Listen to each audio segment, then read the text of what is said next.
Só para passar alguns detalhes a mais sobre a questão do Profut, que o Gustavo já mencionou, e, assim, quando da publicação da Lei 13.155, em agosto de 2015, um dos itens mais importantes foi a criação da APFUT, que é a autoridade responsável pela fiscalização do cumprimento das obrigações da lei, da fiscalização dos clubes em relação ao cumprimento das obrigações da lei. O problema é que, como tudo no Brasil é um pouco demorado, mais de um ano após a publicação da lei é que a APFUT realmente entrou em operação para dar início a essa fiscalização. E aí, dentre as obrigações, a gente tem a questão da antecipação de receitas, que já tinha sido mencionada, a proibição de antecipação de receitas referente a períodos posteriores ao término da gestão, salvo o percentual de 30% das receitas referentes ao primeiro ano do mandato subsequente, ou seja, um limite máximo, né? A ideia não era asfixiar totalmente os clubes, mas além disso, o que é uma das obrigações mais importantes é a regularidade das obrigações trabalhistas e tributárias federais correntes, ou seja, efetivamente o atraso quanto mais de salários e na verdade salários, essa própria lei também determinou algo que não existia na Lei Pelé, que foi a fixação de um percentual máximo de pagamento de direitos de imagem para os atletas, no percentual de 40%, ou seja, hoje em dia um atleta de futebol ele pode receber no máximo 40% da sua remuneração mensal através de direito de imagem e 60% através do contrato de trabalho. O atraso superior a 3 meses, tanto hoje em dia, tanto no direito de imagem quanto no salário efetivamente, pode dar ensejo pelo Profut a rescisão do parcelamento e, do ponto de vista trabalhista, também a rescisão indireta do contrato de trabalho pelo atleta. Do ponto de vista trabalhista, é claro, nós temos vários casos nos tribunais de atletas que ajuizam ações nesse sentido, pedindo a desvinculação do contrato de trabalho por conta de atrasos, muitas vezes com base em decisões provisórias, eles tentam se vincular a novos clubes. Isso não é simples, porque se essa decisão for uma decisão provisória e um novo clube vier a contratar o atleta,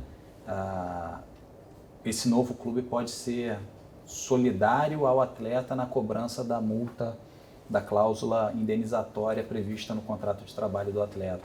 Mas em relação ao Profut, nós temos hoje já várias notícias de clubes que vêm sendo intimados pela APFUT para se adequarem, ou seja, adequarem o seu estatuto à legislação, não só a questão de não só pagamentos em dia, mas a determinadas obrigações, comprovação da existência e autonomia de seu conselho fiscal, fixação do período de mandato de seu presidente ou dirigente máximo em até 4 anos, permitido uma única recondução.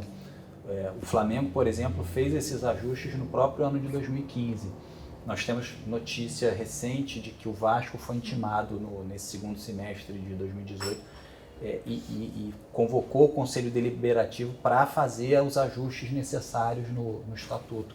Ou seja, invariavelmente é um caminho sem volta. Mesmo clubes que tradicionalmente não queriam não queriam se profissionalizar, vão ter que se ajustar a essas regras. O regulamento, o licenciamento de clubes da CBF é um documento complexo, são mais de 30 páginas, são diversas obrigações dos clubes, inclusive em termos de organograma, de ter um diretor-geral, de ter uma governança formalmente instituída. Os clubes hoje eles precisam apresentar toda essa documentação à CBF para obter o licenciamento, a licença para atuar na temporada seguinte. Ou seja, aos trancos e barrancos, esse caminho realmente é sem volta, a profissionalização dos clubes. Nós temos, aí só dando um exemplo assim, historicamente, né, nós tivemos clubes que na última década eram modelos de profissionalização, né, o Grêmio, o próprio Internacional, o São Paulo,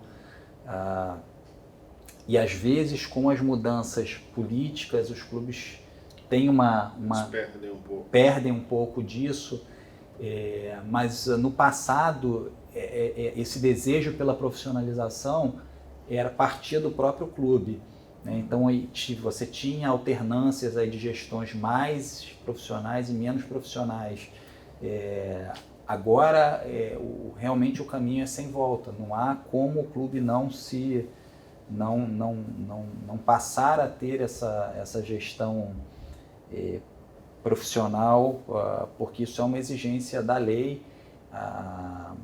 Os clubes estão, aos poucos, brasileiros, vão ser obrigados a se adaptar a essas novas regras que estão sendo impostas top-down, né, pela FIFA, pela CBF. Realmente não há saída, pelo menos no médio prazo, né? E o problema disso é a convivência dessas novas regras justamente com o que a gente estava falando em relação a problemas do passado. Penhoras trabalhistas que hoje tem, assustam e tudo mais. Os problemas tributários estão mais ligados, acho que ao Profut mesmo, né? Foram mais todos colocados ali. Mas as penhoras trabalhistas, elas são ainda, ela não é uma coisa nova, porque não é nenhuma dívida recente dos últimos 2 anos, 3 anos e tudo. São dívidas mais antigas, e que não foram pagas, e que não foi achado, e etc. e tal, e acabam, justamente, vem a televisão como um garantidor. Então a gente acaba recebendo uma série de penhoras, bate 2, 3 horas por dia de penhora nas empresas. A gente tem 4, 5 pessoas dedicadas a isso, dedicadas a pegar a guia, dedicadas a pagar a guia, dedicadas a tirar, avisar o clube, olha, vamos deduzir do seu próximo pagamento essa penhora. E aí determinado clube, poxa, não tira essa penhora não, vamos correr atrás de fazer um acordo, ótimo, nós estamos no dia 15, o próximo pagamento é dia 5. Se não chegar com um acordo aqui no dia 3, com a aval do juiz, então vamos tirar da sua penhora. E isso é um problema, porque isso também afeta toda a questão de adiantamentos de valores, empréstimos bancários, empréstimos empréstimos de fundo e tudo mais, porque de uma certa forma, nos deixa alarmado. A gente tem que mencionar isso nos documentos com os bancos e fundos. Olha, você vai receber o seu dinheiro que você está emprestando para o clube?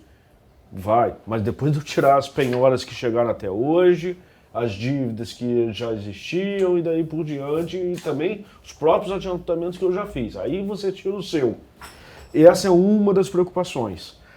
Existe uma segunda preocupação, porque nós entendemos muitas vezes a irritação do Poder Judiciário em tentar achar fundo e não acha nos clubes, e já houve decisões no passado de primeira instância, não chegou a ser de segunda instância, de mandando ignorar o empréstimo do banco, ou seja, porque na hora que o banco empresta e o clube deu aquela garantia, o dinheiro já não é mais do clube, é do banco. Eu estou pagando ao banco porque já foi feita uma cessão de crédito nessa operação. Mas nós já tivemos juiz mandando ignorar a cessão do valor ao banco e falar assim, não, eu quero daquele dinheiro que está indo para aquele banco que você deposite aqui.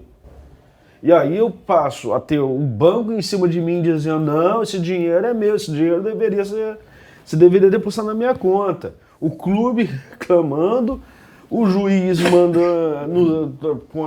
a gente fica preocupado em ter uma ameaça de descumprimento de ordem judicial, e aí a gente deposita ali, manda o clube se virar lá, manda o banco se virar lá,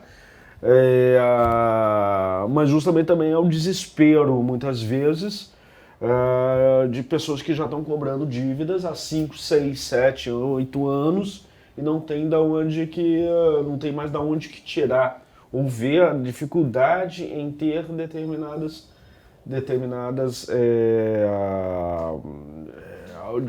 determinado sucesso, né, em obter tais valores e tudo.